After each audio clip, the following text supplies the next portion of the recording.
भंडारी। और शुरुआत एक बड़ी खबर के साथ बुलेटिन की करते हैं जो कि बाराबंकी से मिल रही है। योगी आदित्यनाथ का बड़ा बयान बाराबंकी से सामने आया। योगी आदित्यनाथ ने कहा कि समाजवादी पार्टी कांग्रेस वाले हमें बांट रहे हैं। पिछली सरकार में कर्फ्यू दंगा हुआ करता था, पिछली सरकार में अराजकता यहां पर सबसे ज्यादा देखने को मिलती थी, कट्टा बनता था। आज ब्रह्मोस मिसाइल उत्तर प्रदेश में बन रही है। उत्तर प्रदेश पहले के यहां पर मामले में और तर्ज पर अब लगातार बदलाव हो रहा है। अब उत्तर प्रदेश बीमारू राज्य नहीं बल्कि उत्तम प्रदेश कहला रहा है। तो सीएम योगी आदित्यनाथ ने बाराबंकी के जब दौरे पर पहुंचे, जनसभा को संबोधित किया। जनसभा को संबोधित करते हुए न सिर्फ समाजवादी पार्टी बल्कि कांग्रेस पर जमकर निशाना साधा। सीएम योगी आदित्यनाथ ने कहा, राम मंदिर के मामले पर हमें बांटने का प्रयास किया जा रहा है। सपा कांग्रेस वाले हमें बांटने का काम कर रहे हैं, तुष्टीकरण की राजनीति के आरोप लगा रहे हैं। साथ ही उन्होंने कहा कि समाजवादी पार्टी के शासन में पिछली सरकारों में कर्फ्यू होता था, दंगा हुआ करता था, हिंसक यहां पर चीजें देखने को मिल पाती थी। पिछली सरकार में अराजकता की चरम सीमा पर था, जहां आज देश में आज उत्तर प्रदेश में ब्रह्मोस मिसाइल बन रही है, जबकि पिछली सरकारों में कट्टा बारूद यहां पर बना करते थे। तो यह बहुत बड़ा निशाना साधा, जिसके बाद लगातार सियासत हो रही है।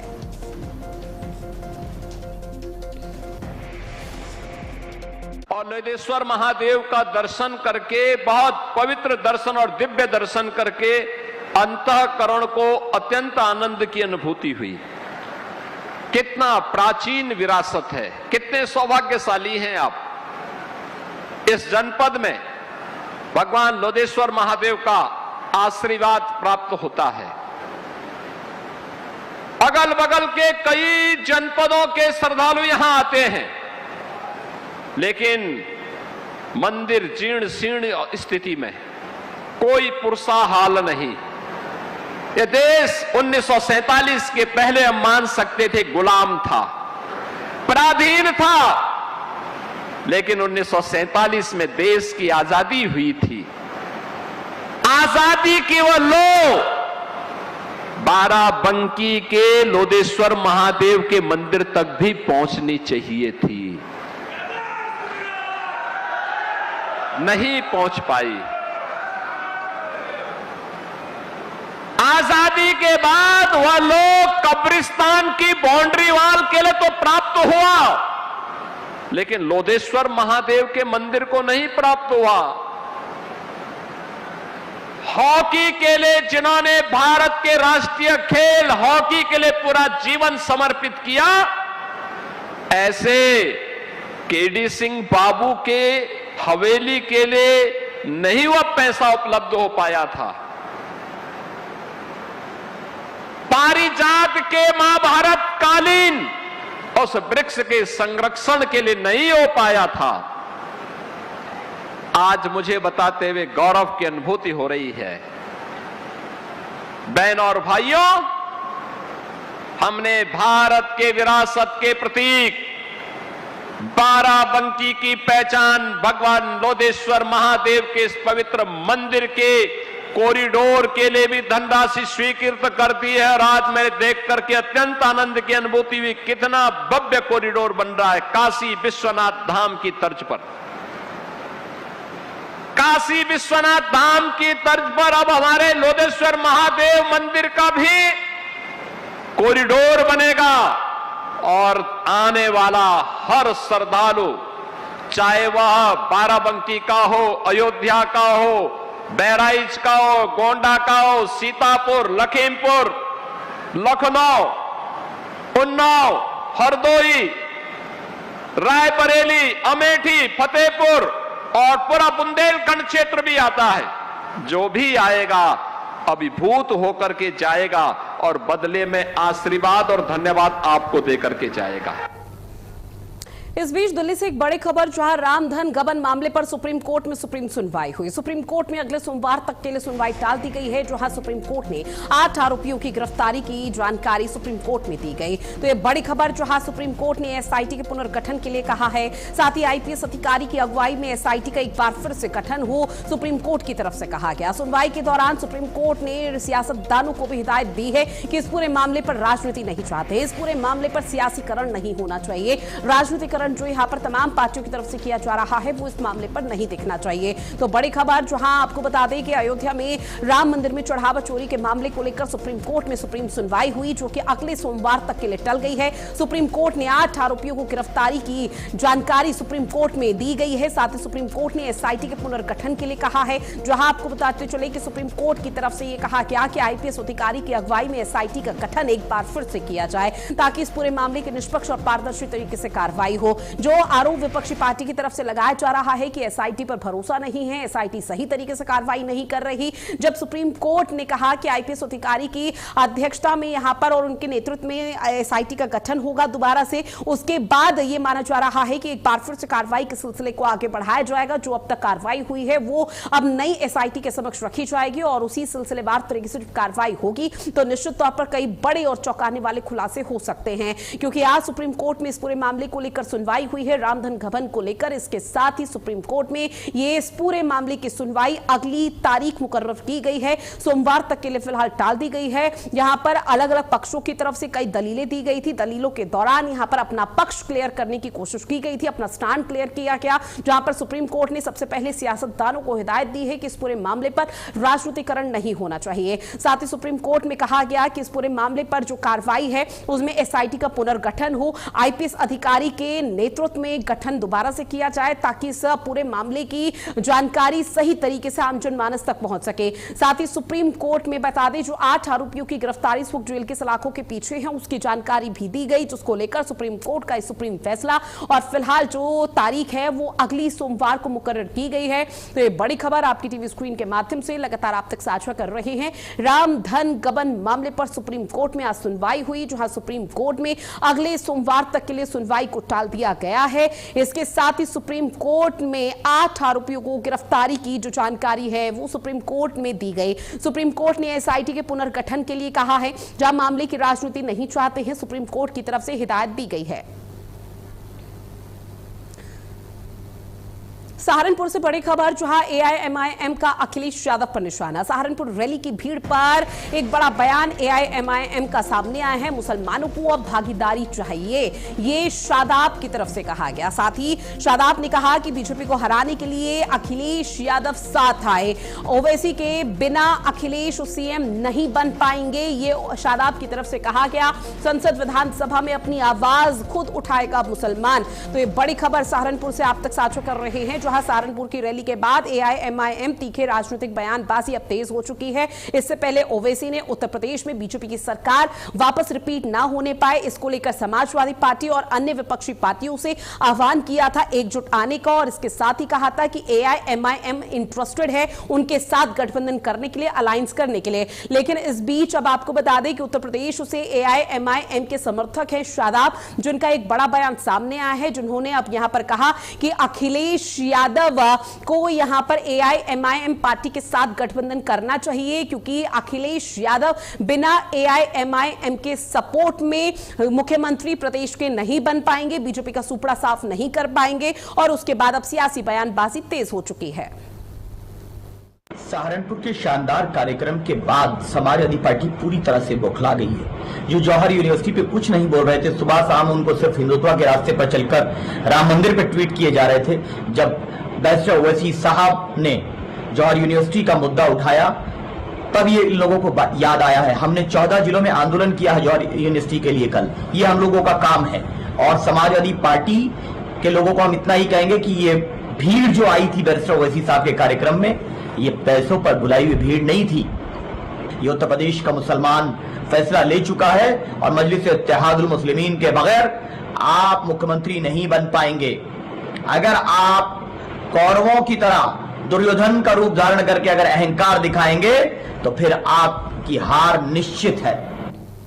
और साथ ही देखिए असदुद्दीन ओवैसी के गठबंधन ऑफर पर समाजवादी पार्टी के एमएलसी आशुतोष सिन्हा का पलटवार भी सामने आया, जहां ओवैसी बीजेपी की बी टीम है, एमएलसी आशुतोष सिन्हा की तरफ से कहा गया। साथ ही आशुतोष सिन्हा ने कहा कि पहले समाजवादी पार्टी का प्रचार करेंगे ओवैसी, उसके बाद बीजेपी विरोधी होने का सबूत दे ओवैसी। तो ये बड़ी खबर, जो आशुतोष सिन्हा का ये बड़ा बयान, उन्होंने कहा कि ओवैसी के बयानों पर समाजवादी पार्टी का ये करारा जवाब है, जो गठबंधन से पहले भरोसा साबित करे, क्योंकि अमूमन तौर पर यहाँ पर एआईएमआईएम एमआईएम को बीजेपी की बी टीम करार किया जाता है। और इसके साथ ही उन्होंने कहा कि पहले समाजवादी पार्टी का भरोसा यहां पर जिताएं और समाजवादी पार्टी के फेवर में प्रचार करें और उसके बाद ही जो बी टीम का यहां पर टैग लगा है उस टैग को खुद से धूमिल करें। देखिए, ओवैसी साहब को पूरे प्रदेश में नहीं पूरे देश में उनके खिलाफ एक माहौल ये बना हुआ है तो भारतीय जनता पार्टी के बी टीम के रूप में काम करता है और जहाँ जहाँ भारतीय जनता पार्टी हारती है वहाँ इनको लगा दिया जाता है कि ये वोट काटकर भारतीय जनता पार्टी जिताने का काम करे। ऐसा लोगों में इनके प्रति अवधारणा बन गई और मुझे लगता है कि उनको अगर एक जो नैरेटिव उनके खिलाफ बन रहा है उससे बाहर निकलना है तो उत्तर प्रदेश के आम चुनाव में समाजवादी पार्टी के साथ बिना शर्त खड़ा होना चाहिए उन्हें और समर्थन देना चाहिए, समाजवादी पार्टी के साथ खड़े रहना चाहिए। इस बीच एक और बड़ी खबर राजधानी लखनऊ से इसी से जुड़ी हुई है, जहां ओवैसी के गठबंधन ऑफर पर बीजेपी का भी पलटवार अब सामने आ चुका है। दरअसल एआईएमआईएम और ओवैसी नफरत फैलाते हैं, बीजेपी की तरफ से कहा गया। बीजेपी ने कहा कि हार के बाद विपक्ष बीएसपी और एआईएमआईएम को बीजेपी की बी टीम करार कर देता है। सहारनपुर में ओवैसी ने गठबंधन का ऑफर दिया था बीजेपी को, जहां पर बीजेपी का सुपड़ा साफ करने के लिए विपक्षी पार्टी को यह ऑफर दिया गया था। ओवैसी के बयान पर बीजेपी ने निशाना साधा, जहां गठबंधन की पेशकश पर तेज हो चुकी है बयानबाजी। तो ये बड़ी खबर, जहां उत्तर प्रदेश की सियासत में इस वक्त सियासी बयानबाजी का सिलसिला लगातार जारी है। आपको बताते चले कि एआईएमआईएम के प्रमुख असदुद्दीन ओवैसी द्वारा विपक्ष को दिए गए गठबंधन के ऑफर पर अब बीजेपी ने तीखा पलटवार शुरू कर दिया है। लखनऊ में बीजेपी प्रदेश प्रवक्ता हरीश चंद्र श्रीवास्तव ने ओवैसी और विपक्षी गठबंधन पर एक बड़ा हमला बोला।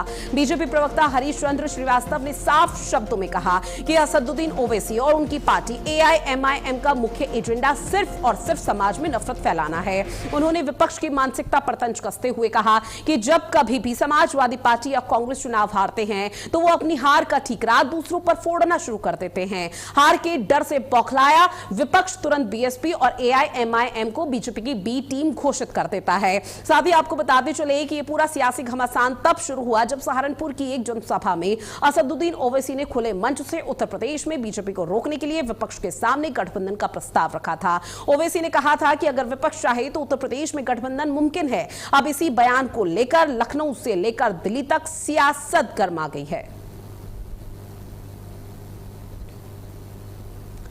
और देखिए, सहारनपुर में ओवैसी की तरफ से गठबंधन का ऑफर विपक्षी पार्टी को दिया गया था, जिसकी तरफ से अब बीजेपी ने पलटवार किया है। बीजेपी की तरफ से कहा गया है कि बीएसपी और एआईएमआईएम पर लगातार इस तरह के आरोप लगे हैं कि वो बीजेपी की बी टीम है, क्योंकि समाजवादी पार्टी और जो विपक्ष की भूमिका तमाम राजनीतिक पार्टी इस वक्त उत्तर प्रदेश में निभा रही हैं, जब वो विधानसभा चुनाव या कोई सभी चुनाव हार जाती है तो वो सीधा ठीकरा दूसरी पार्टियों पर फोड़ देती हैं, जिसका जिक्र उन्होंने किया। उन्होंने कहा कि सहारनपुर में इस तरह का ऐलान तो असदुद्दीन ओवैसी ने कर दिया था, लेकिन आगे आने वाले समय में उनकी जोर आजमाइश काम नहीं आने वाली है। और ओवैसी के गठबंधन ऑफर पर बीजेपी का यह बड़ा पलटवार, जहां उन्होंने कहा कि एआईएमआईएम और ओवैसी सिर्फ नफरत फैलाने का समाज में काम करते हैं। हार के बाद विपक्ष बीएसपी और एआईएमआईएम पार्टी को बीजेपी की बी टीम करार कर देता है। सहारनपुर में ओवैसी ने गठबंधन का जो ऑफर दिया था उसको लेकर अब राजधानी लखनऊ से शुरू हुई सियासत सीधे तौर पर दिल्ली तक देखने को मिल रही है।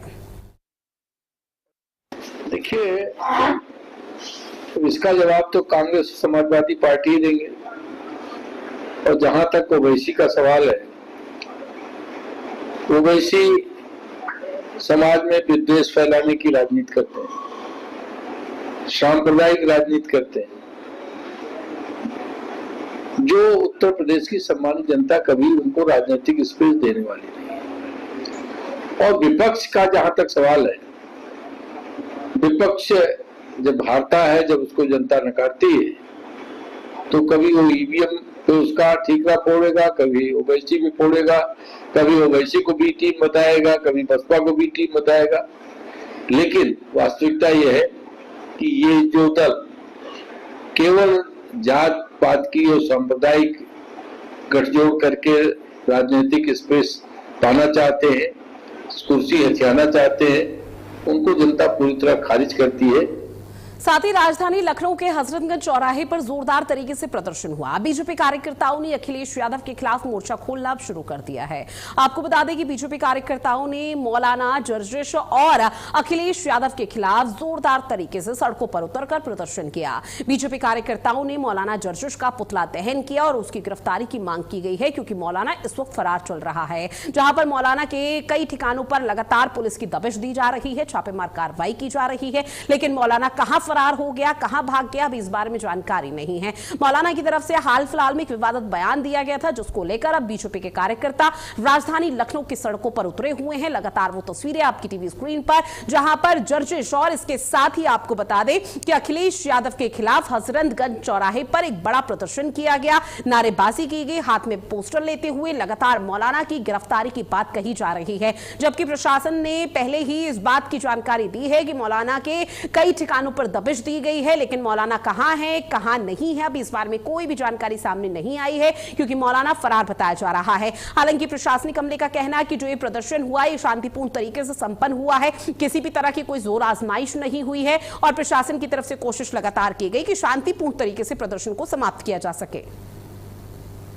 साथ ही लखनऊ से एक और खबर है, जहां नीट यूजी के पेपर लीक के साथ ही छात्र छात्राओं की कई मांगों के निस्तारण को लेकर अब विद्यार्थियों के साथ विपक्षी दल के नेता और कार्यकर्ता कॉकरोच जनता पार्टी के समर्थन में राजधानी लखनऊ की सड़कों पर उतर आए। आपको बता दें कि राजधानी लखनऊ के जीपीओ पार्क पर महात्मा गांधी की प्रतिमा के नीचे छात्र छात्राएं धरने पर बैठे हुए थे, तो विश्वविद्यालय के सामने मार्च भी निकाला गया। ये सभी शिक्षा मंत्री धर्मेंद्र प्रधान के इस्तीफे की मांग कर रहे थे। इनसे ज्ञापन लेकर जिलाधिकारी कार्यालय भेजा गया है। शिक्षा बचाओ, कलम किताब और कैंपस बचाओ अभियान के तहत लखनऊ विश्वविद्यालय के गेट 1 से शहीद स्मारक तक छात्रों ने पैदल मार्च निकाला। इसमें बड़ी संख्या में छात्र, शोधार्थी और युवाओं प्रतिभाग कर फीस वृद्धि, पेपर लीक, छात्र हितों की उपेक्षा, निष्कासित छात्रों को न्याय, शिक्षा के बढ़ते निजीकरण और लोकतांत्रिक अधिकारों की रक्षा की मांग उठाई गई।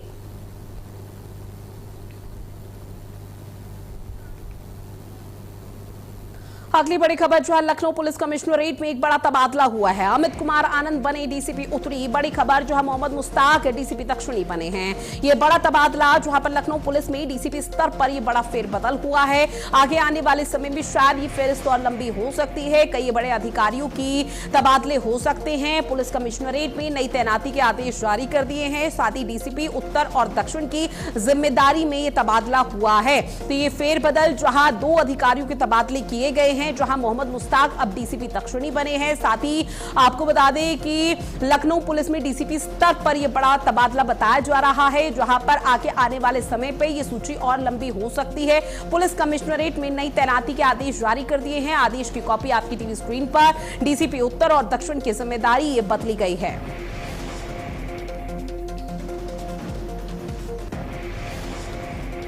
अब बात झांसी की करते हैं, जहां झांसी पुलिस विभाग में 2 नए क्षेत्र अधिकारियों की तैनाती के बाद एक बड़ा प्रशासनिक फेरबदल हुआ। आपको बता दें कि वरिष्ठ पुलिस अधीक्षक BBGTS मूर्ति ने एक सीओ के कार्यक्षेत्र में बदलाव करते हुए 2 को नई जिम्मेदारियां सौंप दी हैं। क्षेत्र अधिकारी मोट रही अस्मा वकार को अब यातायात और साइबर क्राइम का प्रभार सौंपा गया है। वहीं जनपद में नवागत पुलिस उपाधीक्षक सुनील कुमार शर्मा को क्षेत्र अधिकारी मोट नियुक्त कर दिया गया है।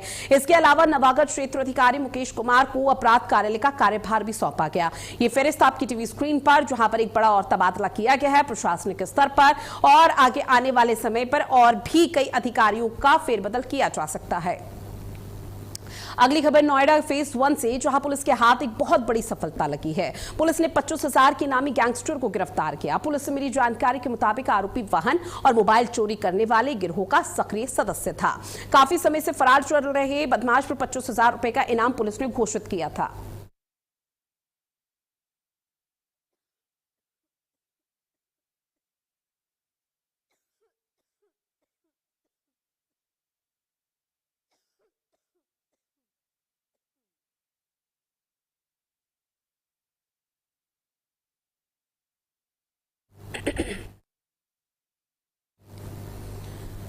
और अब बात अगली खबर की, जो उत्तर प्रदेश के मुरादाबाद में गरीब नवाज बैंक्वेट हॉल के पीछे 20 वर्षीय युवक का शव बरामद हुआ।